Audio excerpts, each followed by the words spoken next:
Hello, Steve Edelman here, and welcome to another edition of the TCOYD podcast. I'm really sad today because my partner in crime, Jeremy Pettis, who has a huge interest in type 1, is not here today, but we do have Manasi Jaiman, who is a pediatric endocrinologist that has traversed the field of clinical medicine in the pediatric area to some pretty hardcore research in the area of type 1. So I want to start off, welcome, and thank you for coming today. Thank you. Thanks so much for having me. First of all, what drew you to being a pediatric endocrinologist? For all our listeners, when you go to medical school, you have choices of everything from psychiatry to the best field, endocrinology. But how did you end up in pediatrics? Well, when I guess in middle school almost, I was really interested in science, and I was always kind of pulled that way. My mom's a teacher, professor in chemistry, physics, so there was always that background. However, it was not until I was exposed to family member illnesses. So there's, I guess, all things pancreas in our family, both sides. Pancreatic cancer. Initially, it was insulin-requiring type 2 diabetes, and then we started having extended family members with type 1 diabetes. And at that time, I obviously didn't understand what the complications and the burden and the differences were, but I knew that they had to do a lot. And just knowing that, and then also just knowing science and my love for that, I was like, well, it makes sense. I should do something about it, and I should learn more about it. And that led me to medical school. And then from medical school, I realized, I learned more, obviously, and I saw the patient population that I was drawn to, and they were pediatric patients because they're so resilient. They are so incredibly resilient. They could be in the hospital for weeks getting chemotherapy, but they will want to play basketball the minute that they have any little bit of energy. And they're so grateful for just small things. And it reminded me of just how to approach any situation. And so that's how I was drawn to peds. And then obviously endocrinology was always there. I just didn't know how to get there. And once I was in pediatrics, it was a clear path for me. Yeah, I've always thought about you see those young kids that come down with leukemia, they lose their hair, and they are inspirational. So I want to just briefly, since we're talking about your interest, I want to talk a little bit about research at the end of the podcast, but how did you make the jump from being a clinical pediatric endocrinologist? You trained at some pretty prestigious places back east to getting into some pretty hardcore research. Mm-hmm.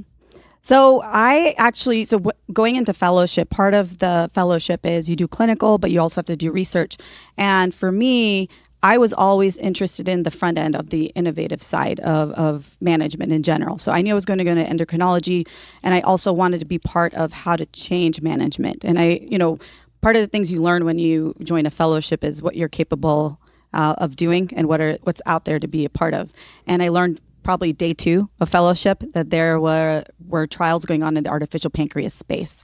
And that was it. That's all I needed to hear. And I was like, as soon as I heard it, I read it, I was in. And then I hounded the PI at that time, Stephen Russell, for about a year,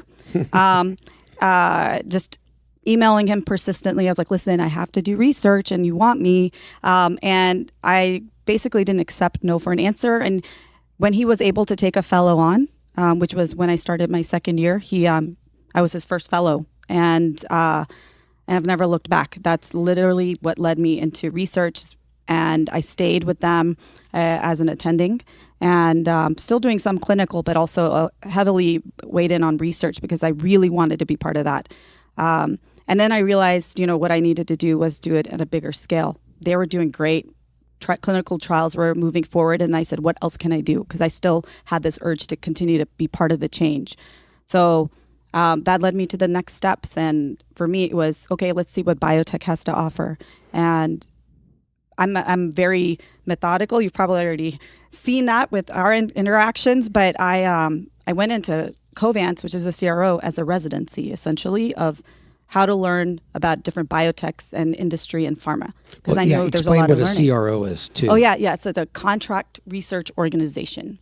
And so basically, companies of different sizes go to a CRO and ask them to run their research trials. And there's different components of that, but that's the basics. And then we run the clinical trials. We get to be a part of, the entire inception to execution. And one thing that's really exciting for me at that time was I got to learn large pharma, small pharma, biotech, but it was all within the diabetes space. And as a medical director, you saw the protocols. You probably had feedback. I did. I interact with all the doctors that were responsible for the clinical trials at the different sites. I wrote protocols. I did a lot of the medical pieces that were required, reviewing things that came in from patients. But for the most part, I was at the forefront of a lot of really cool things in medical devices as well as therapies. Well, Manasi, I was a fellowship director for adult endocrinology trainees, and they run the gamut. Some people, just like yourself, but not too many, know right away they want to really get into some hardcore research. And times have changed these days. Most of our fellows now are really geared towards clinical medicine. Yeah. But every once in a while, someone gets an interest halfway through, and then they end up, doing a little bit along the same lines as you've been doing. Mm-hmm. All right, we'll talk a little bit more about some of the future of type 1, but I wanted to ask you probably one of the most important questions I wanted to ask you. Being type 1 myself, diagnosed as a teenager, I think before we talk about actual hardcore advice like CGMs and things, how do you approach parents of newly diagnosed kids and a young child and even a teenager, if those approaches are different? They have to be a little bit, words of comfort, encouragement, and hope, because as I don't have to tell you that when people are diagnosed with type 1, their world changes, and then every parent's thinking, oh, my kid's going to go blind. Mm-hmm. They're going to lose their limbs. They're going to be on dialysis. So what's your approach there? And a lot of people are listening.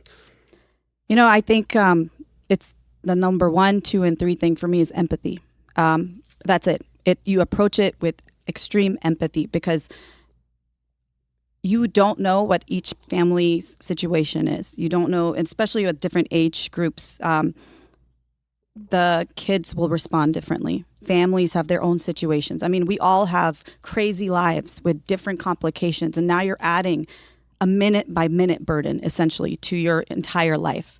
So there's already life, and then there is this extreme change. It's so overwhelming, and I try to listen first.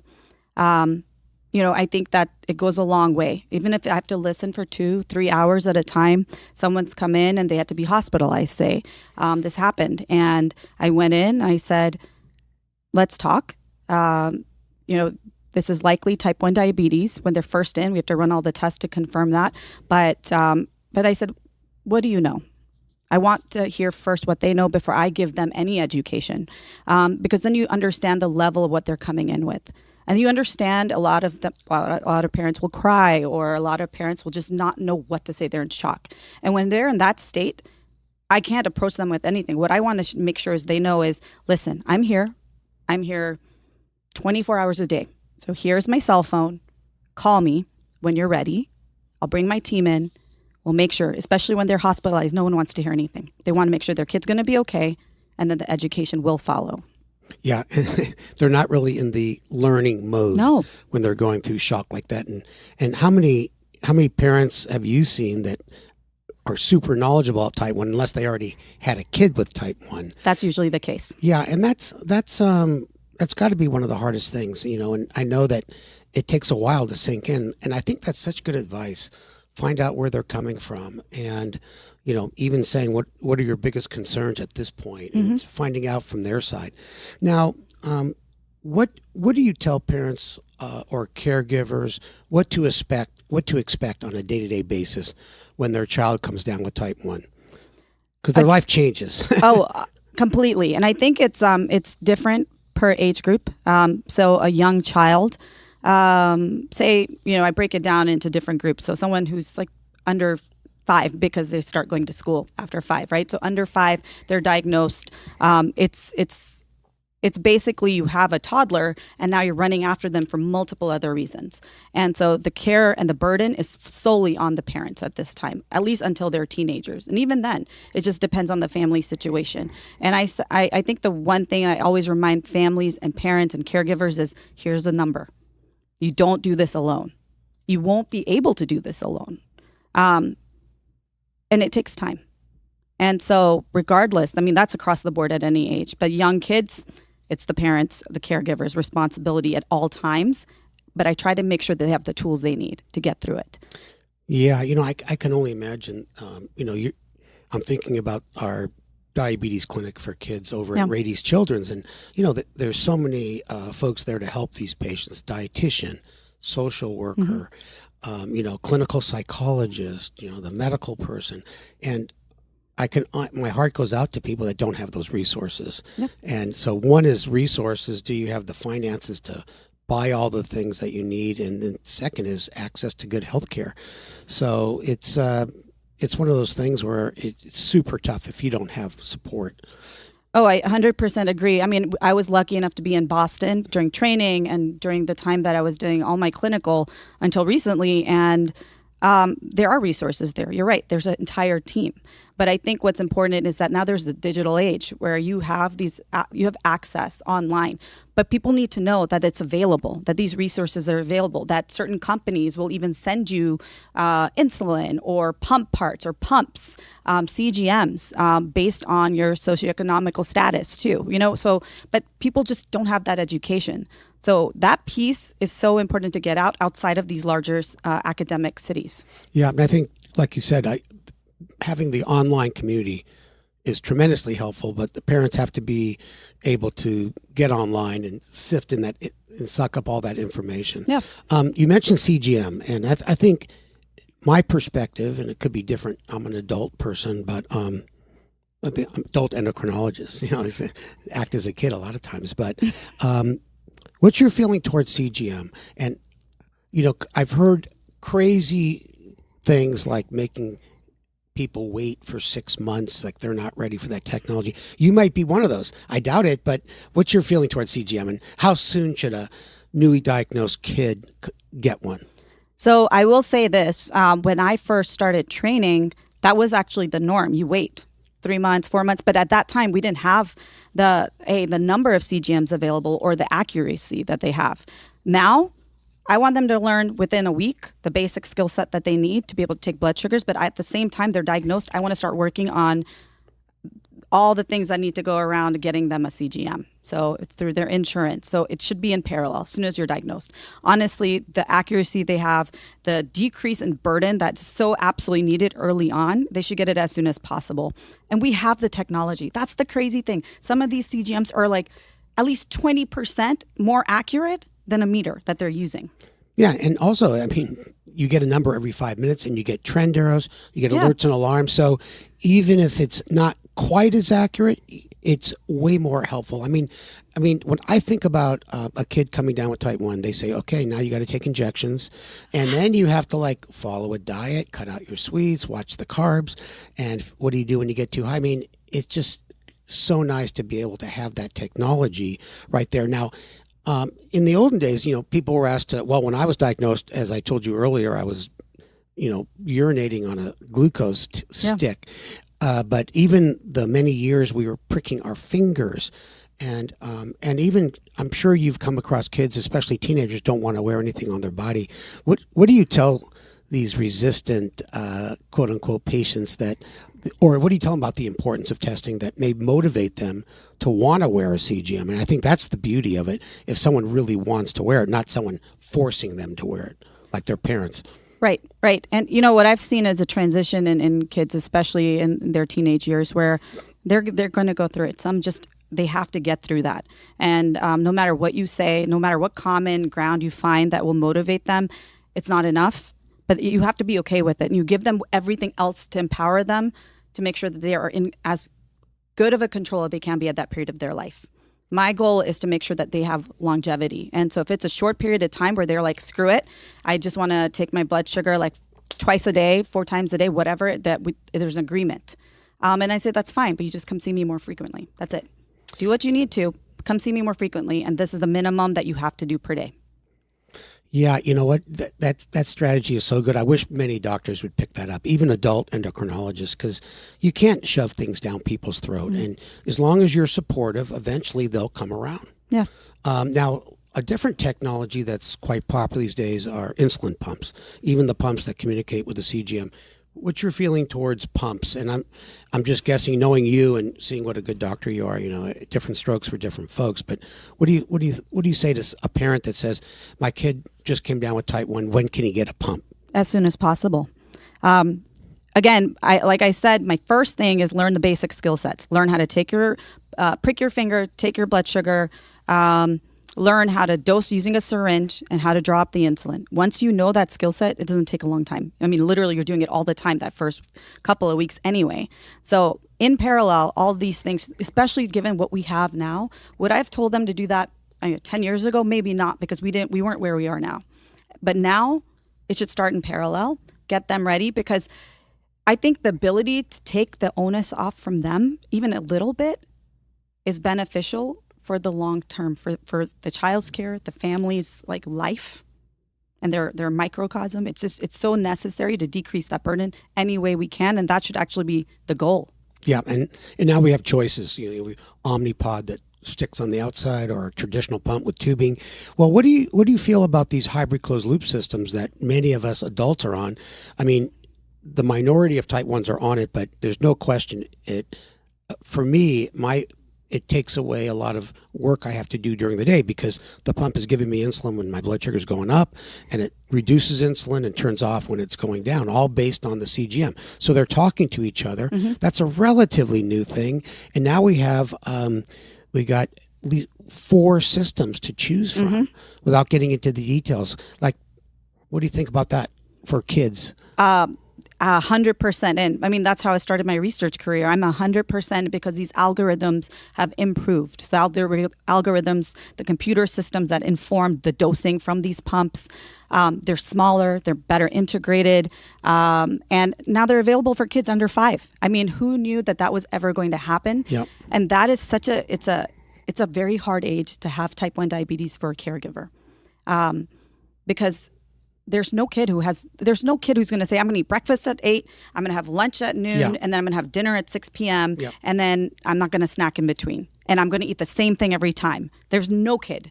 I mean, adults can't even do it. So imagine a toddler doing it. So having those systems available is essential.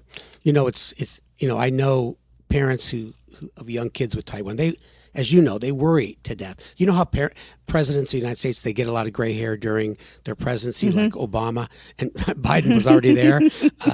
But I think that this kind of stress for parents can really be relieved with these type of systems. I agree. Yeah, so I mean, I think it's a different time. It is. Now, you mentioned artificial pancreas. So tell us a little bit about that. I know that you were involved in the pediatric section of the wing of the study, and there's also an adult study done in Beacon Hill and all those Boston areas. I trained at the Joslin Clinic. Oh yeah, so I joined the team at the time that we were conceptualizing the outpatient study. So they had done all the inpatient. I was part of that, but I helped write that first protocol for what we at that time called the Beacon Hill study. Stephen and I actually, because the Holiday Inn, it's the Wyndham now, but the Holiday Inn next to Mass General was where we had patients stay. And they stayed for an entire week, and we had them hooked up on an IV overnight to take their continuous blood glucose. And then they were free to roam a certain perimeter in downtown Boston while they had it. But Stephen and I stayed at that hotel for a month. We alternated. The same room or? No. Well, there's asking. Boundaries. But I did sneak in my dog once in a while because I was alone with him. And so, but we had to stay there. And it was an incredible experience because I saw the possibility of what these automated systems can do. Very early, too. Very early. That was the beginning of the whole thing. It was. It was before anything that was actually approved. Right. And before, we were so far ahead at that time when it came to that. And again, it was bihormonal, right? So there's insulin and there's glucagon. So both are being dosed based on this algorithm to act really like what the pancreas does for patients with type 1. And I'll tell you, we had patients come in. The best story is They were like, they knew what they're getting into. They knew what the algorithm does, right? Mm-hmm. They went straight. They literally got hooked up. It takes, at that time it was like 18 hours. You wait, it gets acclimated, it gets better and better per hour. And then they went to JP Licks, which is the ice cream place down the street, and had like Baskin Robbins or something yeah, like that. Exactly. Yeah. And they had 6 scoops of ice cream each. And they were told to try to do anything they want. Yeah, right. Yeah, I mean, to a degree, like keep it normal, but then people are like, no way. I mean, I get this thing and you're monitoring me. Yes. And, but it was amazing because they saw like they could do it and they didn't go as high as they typically would. In fact, they didn't even get close to it. And to see that possibility for me, I still think about those moments where I was like, I can't believe it. And then we had patients who, once they were done with the clinical trial, so they come, stay with us for a week. And then there's also part of it where they do it at home. They didn't want to give it back. People literally would cry. I wouldn't They either. cried. It was, and that hurt because I was like, I wish I could just send this home with you. But then, I found purpose. I said, I'm going to make this happen some way, somehow. Yeah, well, for our listeners, Ed Damiano was sort of the original mastermind behind this, and then he started a company called Beta Bionics, and we're involved in San Diego in some of the multi-center trials, the insulin only. We haven't gotten to the bihormonal part yet, but for our listeners, it's getting things officially approved by the FDA takes a long time. It does. I mean, drugs, they take 20, 30 years from like development to clinical trials. I mean, there's so much that goes on in the background. $2 billion. And lots of money. And the less money you have, the longer it takes. And then with technology like this, it's a long time. I mean, Ed started this because of his son when he was diagnosed, I think, at 10 months, 11 months old. And he's been at it for a long time to make sure this is there for patients. And it's the best algorithm possible for what they're doing. When I first heard him present, he said he wanted to get this out and available before his kid graduated college. So I saw him like a year ago. I said, Ed, you have the oldest kid in college we've ever had. But well, let's switch to another area that you're heavily involved with now. It's super interesting, regenerative medicine. And that's not a place where you get, facials and back rubs. That when I hear that word rejuvenate. Yeah. You please explain to us in as lay as you can this whole area and some of the areas that you're working on. Yeah, absolutely. So, I mean, one of the really interesting parts of how I found out about where I work at ViaCyte is through my work at Covance. I met the previous CMO, Chief Medical Officer there, through the work I was doing. Within the first year I joined that company, Covance. And I was like, wait, this is going on. And again, not much was told to fellows. I mean, it was a kind of a space on its own. We knew about it, but we just didn't learn as much about it at that time because there wasn't a ton that was disclosed. But I met Howard and I said, oh my gosh, wait, there's a way to like work on the cure. And one of the reasons I went into endocrinology was to be able to do something like completely different to change how we manage. And I said, well, this is definitely something I need to keep up with. And as I went through my years at Covance, kept up with Howard, and then my position came open. I was like, I don't care what I have to do, I'm coming. And again, similar to what I did to Stephen, Howard, I need to be there. I need to work on this. And I did. You're pretty convincing. I mean, you know what? I guess I'd do anything you say. Yeah. Once you show up at someone's door multiple times or send them multiple emails persistently, eventually you're going to get a shot. But you have to back it up a bit. And for me, it was, I have to get this to patients. I can't imagine doing anything else. And so. How long ago was that? 2 years ago. No, that was 2.5 years ago. 2.5 years. That's not that long ago. It wasn't that long ago. I met him 7 years ago now. Nope. 8 years ago. And I was persistent over 4 years, just kept in touch. We even did a webinar together. And then eventually, as soon as this position came up, and I mean, I knew this is all. I moved my family from Boston to San Diego, knowing that and it was disruptive, but it was going to be disruptive for the diabetes world as well. So it's time to do it. Well, tell us a little bit how this technology works and how, what's the promise in this area? Because I know there's a couple companies involved. Yep. Your company, your current company, ViaCyte, joined forces with Vertex and mention even, the beginning of the ViaCyte implants and now onto the CRISPR technology and how you guys are putting your heads together to really make this thing happen. I'll be the first in line, by the way. Yeah. I mean, I want everyone to be in line. I want everyone to get it. But I will say that I hate using the term it's going to be out this 5 years, 10 years. I don't like doing that because it provides false hope.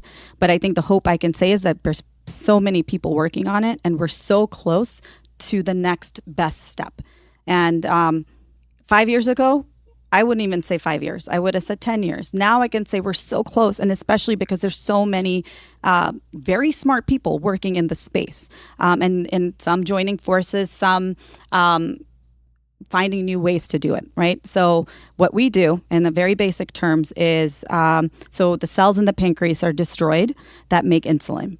And what we've developed is a way to make new cells through stem cell research into those cells, beta cells. They develop into beta cells and they produce insulin. And we put those in a small device, almost like a tea bag.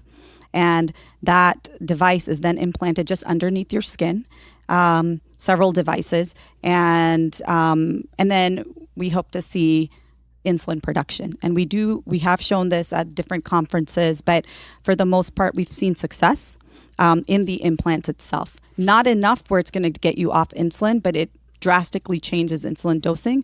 But we need to see more. We need to see much more. Well, the beta cell, for our listeners, it does more than secrete insulin. As you know, it secretes a hormone called amylin, but it also regulates the secretion based on the second to second, minute to minute change in glucose. Exactly. So it's the regulation and production of insulin. So many years ago, Dr. Pettis and I were involved in the ViaCyte first implantation. Yes. And they, these little devices, as you know, they had little porous holes in it to allow blood and nutrients in, but not allow the antibodies in. So I always like to explain to people that once you're diagnosed with type 1, because of those destructive antibodies that kill the beta cells, they're always there. You can't just get a pancreas from your best friend and you're cured. No. You got to take immunosuppressants, and there's some risk with that, obviously. But so those failed. And now tell us what's on the next step. Sure. Don't give us any secrets. I can't. So, I know you want some. I know you want some, Steve. You're right. But this is being recorded, so I'm kidding. I guess the next. So yes, you need immunosuppression, and those are the clinical trials we've actually given data on. But the next step is the work we're doing with CRISPR Therapeutics, and that company is basically finding a way to cloak the cells that we make from the immune system, so it avoids that attack that happens. And what was the word you used? Cloak? Cloak. See, so that would be changing it just enough so it's not recognized by the antibodies, but still does its typical function. It still does what we've... Like wearing a cloak? Is that what you're talking about? Basically, it's a Harry Potter reference. That's interesting. I love that. I should have known that. I've heard people say it before. Yeah, it's great. Okay, they cloak the beta cells so that they're not recognized by these antibodies, which are always circulating. They are, but they can continue to function. They're just not seen, but specifically by these very specific antibodies. And so that's the next iteration. We've been in clinical trials since early this year. And CRISPR technologies, they a lot of companies work with that technology. They do. Yeah, autoimmune kind of things. Well, I would say this will be my last question. I could speak to you all day. Insulin's been around 100 years. Mm-hmm. And, we have had advancements in technology, but, where do you see diabetes therapy going in the next 10 years, 15 years, or even shorter, 5 years? People have been telling me there's a cure for diabetes. I'll get a cure in 10 to 15 years. That started in 1970. I know. So I think you're smart by not putting a time frame on it. Yeah. Like what kind of encouraging words of hope you would say all of us living with type 1 or some of us that have loved ones with type 1? I'm going to say two different things here. First is I can't let this podcast end without thanking the patients who participate in any clinical trial to make us get to where we are now. I think it's a thing that we don't do enough of is thanking the participants and their family members. It's a burden. It's so much that you have to go through.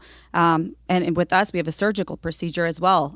Any type of procedure is a lot. And I'm so thankful for those that want to drive this forward. And it's so important to recognize that. And I continue to be awed by this community, which makes me want to be part of it as long as I can to get this to you guys. Now that brings us to a timeline. I'm not going to give you one, but I will say this. Think about what's happened in the last 10 years. Think about the last 5 years in terms of technology and the changes and the improvements. And it's rapid fire. So from a technological perspective, 10, 20 years, I know we're going to have a bihormonal version. So that means that we're going to have the insulin and glucagon version of closed loop systems. I know that's going to be there within the 10 years time frame for sure. And I never say for sure. I'm a scientist also. Well, for sure. I mean, we have clinical trials on insulin only on our. It's already there. Yeah, it's already there. Yeah. So you just need glucagon, and we're pretty much there as well. So I know that within 10 years we're going to have that. But when you think about a functional cure, so this is what I'm talking about, the stem cell research, having cells that are implanted that do what the pancreatic cells do that you've lost. I think that there is, right now, we're in a very critical time where the smartest people are working on this. And I think that the science is there and the motivation and the spotlight. Often it's just getting a spotlight on a therapeutic area. Type 1 never had it in a functional cure perspective because things were just hidden. But now there's so many companies and there's driving people just to work faster and faster. So I think we're getting closer and closer. There's a lot going on. I've seen a lot of success from what I know ViaCyte started at to where they are. Other companies, Cernova, Vertex, even Sema that was acquired by Vertex. You don't understand, it takes 20 years to get to even clinical trials. There's just so much scientific work that goes on in the background. And the fact that multiple companies are now in clinical trials is a very, very good thing. We're very close. Yeah, and it's a complicated condition, type 1. We can treat it, but we know that it's an immunology-based disease, but we really don't know how to stop that process. No. And so that's the hard part. Our immune system is pretty complicated. Well, Manasi, thank you so much. It's so nice to learn a little bit about how you got into endocrinology and how motivated you are. And I'm really lucky that you're living in San Diego because you can do more things with TCOID, including the lecture that you just did that's going to be aired at our One conference coming up on September 10th. And I'm not sure when this podcast is going to air, but it'll always be in our video vault for anybody that wants to watch it. I love all your videos. I encourage everybody listening to go on there. They're so good. They're so engaging, and pass that information along to any family members and patients you know. It's so incredible. I wish this was here when I was training. Well, thank you very much. And we'll have you back with Jeremy in town this time, and we'll delve deeper into one of the other topics. Yeah, thanks so much, Steve. Okay.